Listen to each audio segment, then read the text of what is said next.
kind of amazing. I was trying to make this video.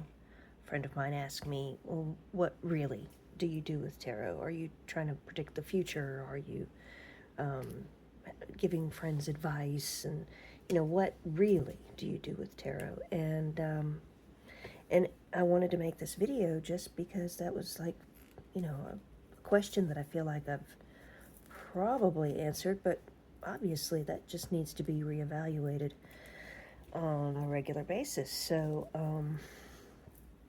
I thought it's such a cool subject that I was gonna just try to go in depth. While I was working on this video, and I'm probably gonna have clips of the other portion that I made, because I was just, it just said some things that made me think that that was really well said. I happened upon a hashtag. This is "What is tarot to me?" hashtag, and I believe it was Elisa at Heart Occultist that came up with this tag. And thank you, Elisa. This is so well prompted. I love how you've kind of reiterated questions because there are subtleties, and we could answer this in many different ways. So thank you, Elisa, for your thoughtful consideration of how to word the prompts. And for the prompts. Dude, what is tarot to me? And it's the same question, but now I have prompts. It's so much easier when you have prompts because you can shorten your answers and you can be more concise with your intended meaning. When I start to ramble, I feel like I'm going, I don't know, in the wrong direction half the time. The prompts are pretty simple. I don't need decks for most of it, but I figured I would show you my crochet while I'm doing it. The first prompt is, how do you explain what tarot is to someone that's never heard of tarot? That is such a good question because I don't know if I've ever come across somebody who doesn't know what tarot is. I always explain tarot as a tool. The cards are a tool for different readings, different types of readings, the way you lay out the cards, and the intentions that you put into your questions tell about a situation. So whether that's upcoming events or something that's hidden, you choose what kind of reading you do. But the cards are a different language, so you have to learn the language of the cards. Probably as good as I can get. So prompt number 2 is, what is tarot to you personally? It is it's a tool to help me write in my journal. I do use the tarot to check in on people that I cannot speak to, or people that I can speak to, but I would choose not to broach certain subjects with them. I check in on those subjects. So I'm kind of spying a little bit. I spy. And like my mom has dementia and she cannot express herself, so sometimes I check in with her to make sure that I'm understanding what I need to understand correctly. But mostly I write in my journal based on the readings that I do every day. The writing helps me to expand my ability to describe and express. I went through a period of time where I was a failure, and I don't want to go into it, but I felt like I failed at everything around me, and I hated myself. So I had a lot of ugly self-talk. I had cyclical thinking. I had invasive thoughts. Basically, it boils down to I hated myself. So when I started working with tarot, the first thing I did was I wanted to reprogram my brain. and get out of the cyclical thinking, get out of the beating up myself mentality, and become adept at something that can make me feel better about myself also. So building confidence, building expressive language, and reprogramming my brain. So that in a nutshell. I still struggle with some negative thinking, but it's a process, and we just have to be diligent. We have to find a rhythm, and when we notice symptoms of self-hate, stamp them out. I have to just stamp them out. So tarot is very helpful to me in that respect, because it has led me to other practices that stop my negative thinking, affirmations for one, mantras also, and different types of meditation. It all calms the negative self-talk. So for me, tarot is about survival. Tarot is about self-improvement.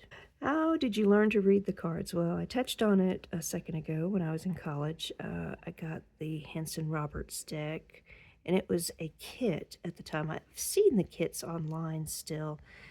The ones that I see online don't look as big as the one that I had in college. My Hanson Roberts guidebook or how-to tarot book seemed large to me, and all the ones that I've seen online are small. All I did was focus on that one. I never did. We didn't have the internet, so I didn't do like in-depth research. I just followed that guidebook, and everything in the guidebook was the rules. So if it said that that's what that card meant, then that's what that card meant. So I learned through the Hanson Roberts. My in-depth tarot training expanded, and I really started to go in depth. I started reading different websites and actually talking to people who do tarot and getting some more in-depth description of what cards could mean. I started doing reversals, which I still don't do reversals really, but learning about reversals really helps to see all aspects of each card. So I'm still on the journey of learning the tarot, but gathering information from all sources is really the way that I learn the tarot, learn the cards. Spending lots of time with the cards helps me, but going on the internet and seeing how other people describe the cards is helpful. Prompt number 4. What do you use the cards for? Journaling, spying, and to impress people when they want a reading. That's funny, isn't it? Yeah, self-improvement, journaling, spying. That's kind of what it comes down to. What is your approach to the cards? Philosophic, psychological, self-development, spiritual? I would say all of these. Tarot really helps me to expand my thinking, so philosophic. Psychological, that's self-improvement, and self-development, that's self-development. And spiritual, yes, I went from being Christian in so many different ways to being atheist completely. From atheist, I went to believing in everything. I think I believe in everything. And it inspires me to create art. So I feel that art is a spiritual practice for me, but mainly it's self-development. Truly, Tarot can lead you down a lot of different roads just depending on the questions that you're asking and how deep you want to dive into the answers that it gives. Number 6, what types of readings do I do? I'll do anything somebody asks me to do. I don't have a lot of friends in my area that ask for readings. On occasion, I find someone who, finds out that I read tarot and they want a reading. That is few and far between. Mostly, I just try to, maybe it's shadow work. Maybe I do mostly shadow work. I'm not sure. I'm really just diving into my own consciousness, trying to understand how to love myself better, more thoroughly. I'm trying to love myself. So I think that's it, the kind of reading that I do. What types of reading do I never do? I will never do readings for people who are sick, trying to see how long they have to live or whether or not they're going to get well. That is too much responsibility for me. I'm not that kind of doctor. I'm not that kind of shaman. I'm not that kind of healer. I don't want to play with life and death. So I will never do life and death readings. How much time do I have, or will I get over this illness? That's for somebody else. Do you think that tarot can predict the future? This is number 8 out of 11. Do you think that tarot can predict the future? Well, yes, I do believe that tarot can predict the future. I have experienced it. Stranger things have happened than something as simple as that. But yes, I do believe that. Just a little anecdote. I'm not sure that I've told you guys before, but I did pick a card reading on YouTube, and they're so silly, and you think, oh, it's for everybody. How could it possibly tell me what I'm looking for? Right? Because it's for everybody. How could it be specific? Well, this particular tarot reader, she was talking about a hidden pregnancy and how there's somebody around you, maybe a coworker, somebody's pregnant and they don't know it and you don't know it. Nobody knows it, but it's happening right now. And lo and behold, my daughter was pregnant, and I wrote that off as that wasn't for me. But that was truly, truly for me. She was letting me know, yeah, you're going to have a granddaughter. So obviously this was years ago, but it was pretty amazing to me. It blew my mind. And my granddaughter is amazing, and my tarot cards have predicted how amazing she's going to be. So I do believe in predictions. Number 9, are you a collector? Where do you stand on tarot consumerism? Well, again, I'm not an economist. I'm not that kind of doctor. I don't care what people do with their money. If they want to spend their money on tarot cards, that's better than drugs that will ruin their body. I personally love to collect tarot cards. I'm fascinated by the way other people's brains work. So getting into somebody's head through a tarot deck is pretty amazing. Yes, I do collect tarot decks, and no, I don't care what people do with their money. I don't want somebody coming into my life saying, you shouldn't do this or that or the other with your money. And so I won't do that to somebody else. But that, again, that is a person's choice. They work hard for their money. They do what they can to survive, and it's not necessarily gambling. It's not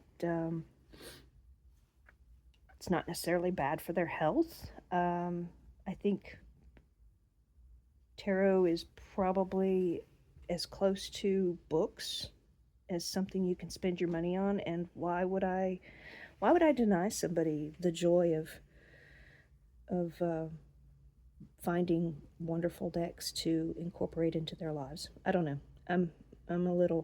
I guess I'm a little different. in the way that I think. So, yeah, I don't have a true stand on consumerism. I don't like the money grab stuff, but I think that we as consumers can be intelligent about the way we spend our money, and that's all that we can expect from people. So, number 10, show us 3 decks that are closer to your heart and tell us why. Oh, I'll have to stop the video for this because I don't have my decks ready. I was just crocheting away. So it took me a minute to figure out the 3 decks that are closer to my heart. I have a lot of decks, and some of them are put away. But there are decks that I've used this year, and I did not put them away because I just love them. Really wanted an opportunity to reach for them again, and that kind of just shows how much I like them. Didn't mention the Marielle Tarot. This is the 2nd edition. I have the 1st edition still underneath. I haven't used the 1st edition as much as I've used the 2nd edition. So, I'm going to keep it that way, probably.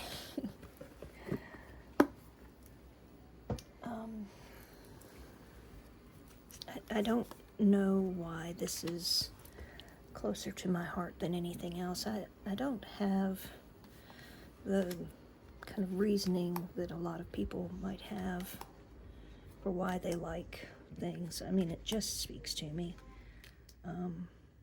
So I'm going to try this again because I felt like I was giving you a bunch of BS about the imagery. Now, it's true that the imagery is the reason why I love this deck, but I'm not sure that I was explaining it in a way that makes sense. I mean, it makes sense because it's very vague, but by Marie White, I have used this a lot. It's sort of bent. It looks wobbly.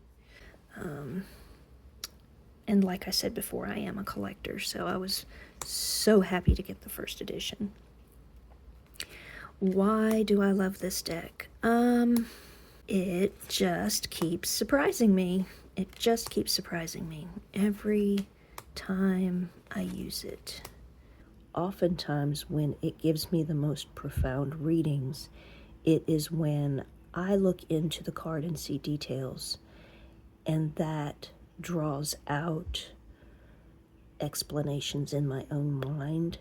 But the Marielle has always put me in the zone for being more descriptive, drawing more detail, dive deep with my language. And what my journaling is for is exactly that. I'm trying to get better at using more descriptive words, to use language in a way that, like this, it tells a story. If I sit and just journal about a single card, this deck allows me to tell a very intriguing story. I think that's a better way for me to tell you why I love this deck. So, I don't want to be too vague about this because what I'm doing is not rocket science. And you really have to start this kind of process of learning and describing better at a younger age, just so that this is one of my favorite cards. You need to take control of that at an early age, because I really feel like if you don't have a support group, a bunch of people around you to tell you, oh, that doesn't really make sense. Can you try to tell me what you're saying again? If you don't have that kind of input, then you get stuck quickly in your life, just only saying what you have to say to get by. So I feel that journaling and being on YouTube and creating new relationships with people constantly is giving me an opportunity to learn how to say things in multiple ways. See, I want to say the words. I want to have these really beautiful words to describe what I'm looking at, but working with this particular deck, I never feel like I don't have what I need to draw from. I love being able to dive deep into this deck. And it's inspiring. Of course, the surrealism is beyond. It is way over the top. I love it.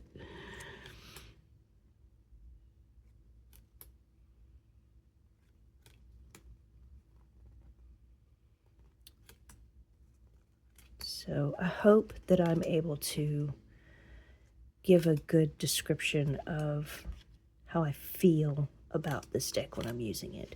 It gives me lots to work with in descriptive language, and it makes me feel things different than I expect.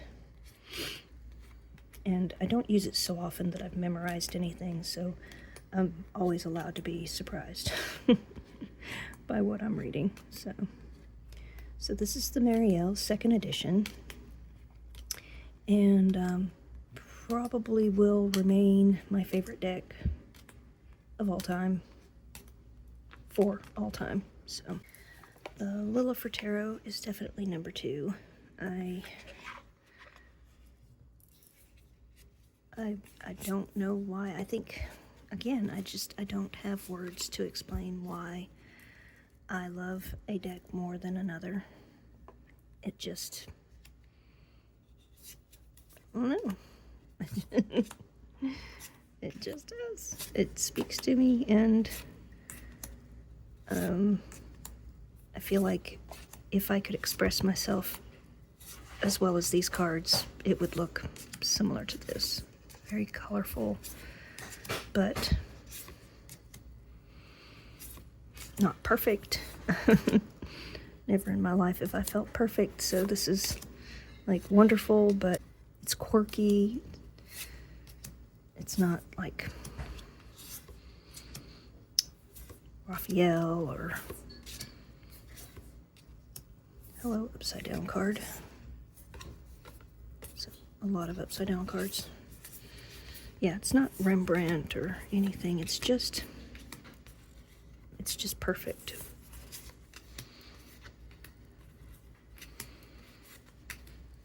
Exactly the way I would word vomit if these were words. I don't even know what I'm saying. I remember the first time I saw the Lila Tarot. I was watching a video here on YouTube, and the tarot tuber that I was watching basically said they adore the Reclaim Oracle, and they use it almost every week, and how much they are connected to it, but they didn't feel connected to the Lila Tarot. It was too abstract for them, and they could not get into the artwork. And when I saw it, I thought, well, I guess that's fair, because it's almost childlike, but distinctive in her style. These are not childlike situations, or the imagery is really not childlike, but the whimsy that is in the artwork, the way that she allows the paint to just do its own thing, is exciting to me. I don't know if I really felt like, what is this? This is 6. See, I always get confused. I don't know if I felt like it wasn't for me when I first saw it, but oftentimes we just take somebody's word for it, and when we look at their explanation for why they don't like it. It's easy to just say, "Oh, you're right. That's a little out there, man. I don't know. Maybe I wouldn't like it either." And I think maybe that's where I was. I was kind of being influenced by other people's opinions. And that's fine because there's a time for everything, and it wasn't time for me to have this yet. So she went on Kickstarter, and as everyone should know by now, I am such a fan of Kickstarter. I'm a sucker. I'm a gambler. I love to play the game. Sorry, I know that's kind of crazy, but Kickstarter is a lot of. I love it. I will.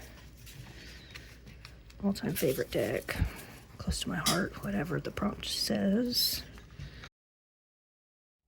The second deck that is close to my heart is the Lillifer Tarot. I waited way too long to get this deck, but I'm not unhappy that I got the Kickstarter edition of the gold. The original Lillifer Tarot doesn't have any of the gold on it, and I don't know anything about the cardstock, but this is a fantastic deck. When I first heard about it, I did not hear the best things. So she had the Reclaim Oracle. By the way, this is Marion Constantin. I'll consider a deck on Kickstarter a lot more strongly than I would just something sitting on Etsy. But, okay, to get back to the story, this was on Kickstarter. And it was calling to me. I was like, man, there's just something about that I can't resist it. It's amazing to me.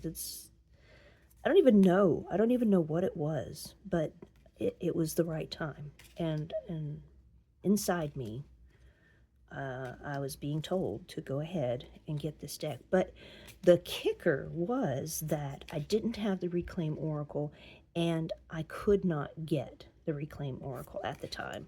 So I knew she was going to let us bundle the Reclaim and this, so I could just get a whole lot of stuff all at one time, have it, and get a discount because, number one, it's Kickstarter. Number two, it's a bundle. So it was working out for me, and I backed it, and I got it, and not long after I received the deck and fell in love with it, did several readings, and just was like, oh my God, I love this deck. Her husband passed away unexpectedly, and I don't know why it affected me like it did, but it's almost like he had a part in the artwork. He had a part in this deck, and I just felt her pain through my readings, and honestly, I couldn't explain it. I don't know them at all. I've never reached out to her. I just read her letter, and it touched me so deeply, and every time I picked up the deck, I felt grief, I felt pain.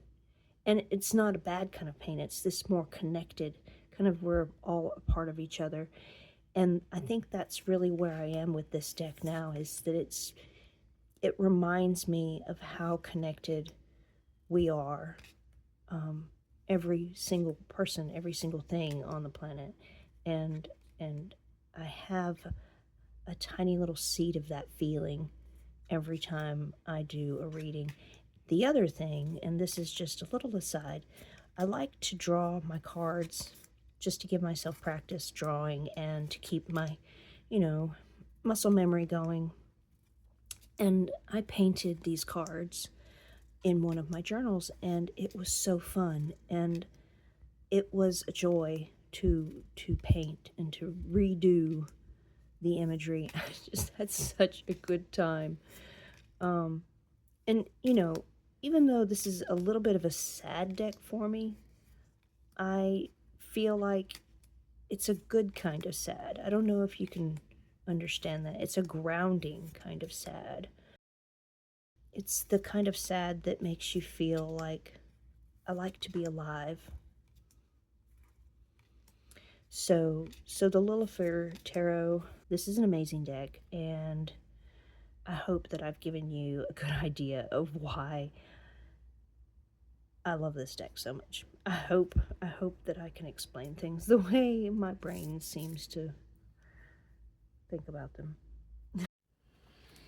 So, prompt number 10, show us 3 decks that are closer to your heart and tell us why.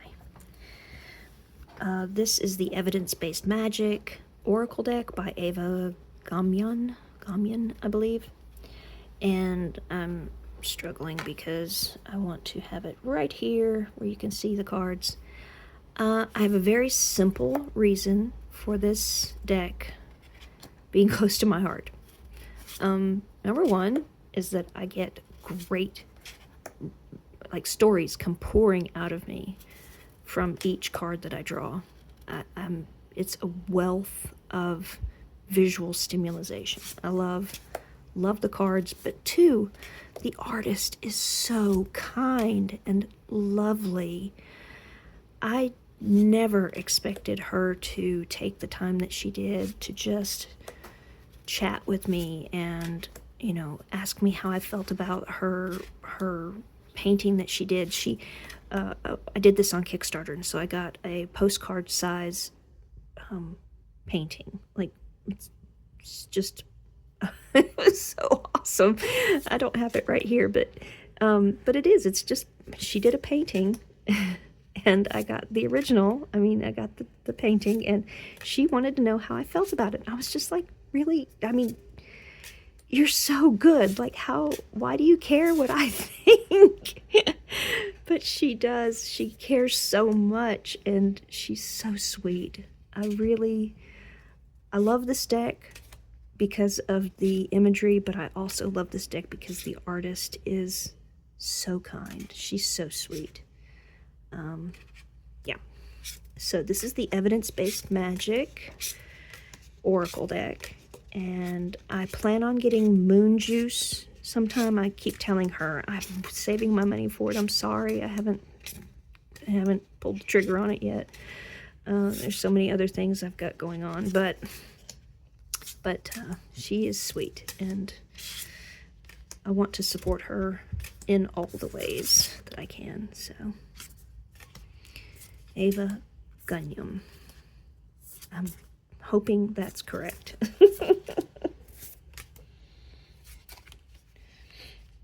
Your takeaway could be different each time you draw that card, so the freedom of being able to change how you see a card is, I don't know, it's pretty neat and fun. I enjoy surprises, and this can be a surprise each time I use it, so.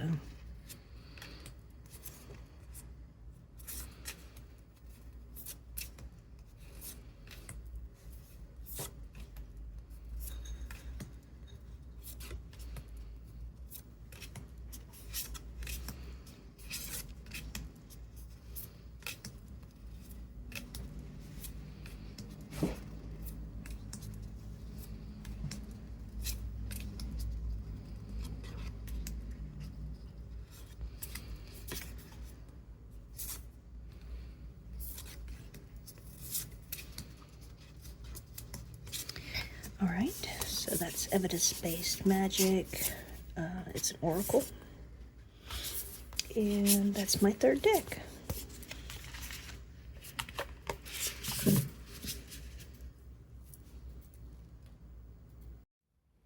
So prompt number 11 is share 1 card that describes you as a spiritual being. And she did not specify tarot cards, so I picked an oracle card. I can't say that I've always been Pollyanna-like in my life, but I've tried to always look on the bright side of things, always look to what good can come out of whatever situation. Now, doesn't always work for me. I'm not the best at finding that, but I think often enough I can be the angel of bliss. And I'm going to read this to you. You can look at this one, which is the angel of communication, because this is what I'm working on. I would like to move toward this card, but right now I'm just too darn happy. So, the angel of bliss. Open your eyes. There is beauty, wonder, and magic all around you and within you.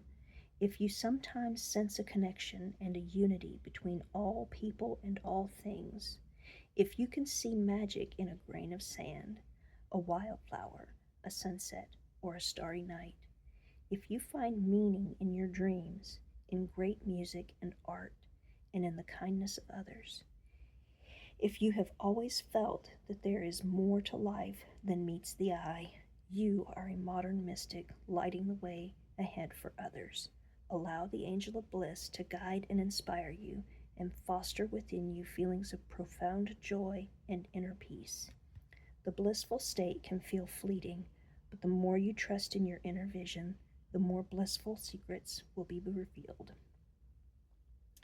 You will receive signs in your vivid dreams, find deep peace in your meditations, and be gifted with life-changing illuminations whenever you need them the most. I believe I'm living that dream right now. I feel so fortunate in all the things in my life. So, I'm covering up this dark spot on my, I think that's super glue, so it's never going to come out. So, I'll read to you the angel of communication because I would like to get here. I'm trying to go between this to this. The angel of communication. Speak your truth. Communication, whether it is spoken, written, or felt, is what connects us all intimately. Ask the angel of communication to help you share your heart with others. If you don't feel heard or understood, or are struggling to say what needs to be said, inner tensions and misunderstandings will damage your relationships. Speak your truth quietly but clearly. Focus on honesty, but in such a way that lifts you and others up. Whatever the issue, trust that the angel of communication is there to give you the courage to find the right words. The more you speak with integrity, the more others will feel your authenticity and come to trust and respect you. Listening is just as important as speaking. Never fear your own silence when communicating with others or with yourself. Sometimes what matters most is hidden in all those quiet spaces between words or lines. So, that is all the prompts. These are my two cards. I'm kind of somewhere in between this, trying to get to this.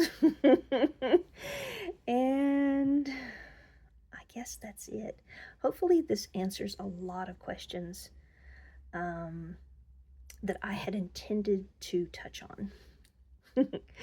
Guys, have a great week, and I will talk to you later. Bye. Okay, Forgetful Carrie here. This is the box of the Angels for the Modern Mystic. It is Natalie Foss. Her artwork is also in the movie tarot that I use. You may have seen it. I don't know. The backs are all the write-ups, and the images on the cards are so relatable. I love this deck. I have in the past done readings for other people with this deck, and it always strikes a chord with people. It's very relatable, and like I was saying before, the write-up, how these cards are written is so perfect. I mean, it just makes so much sense to me. So anyway, I'm giving a shout out to this wonderful deck.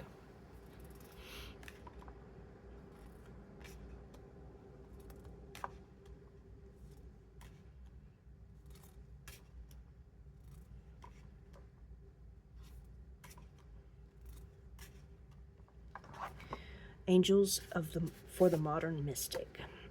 Let me put my other two cards in here. Yes.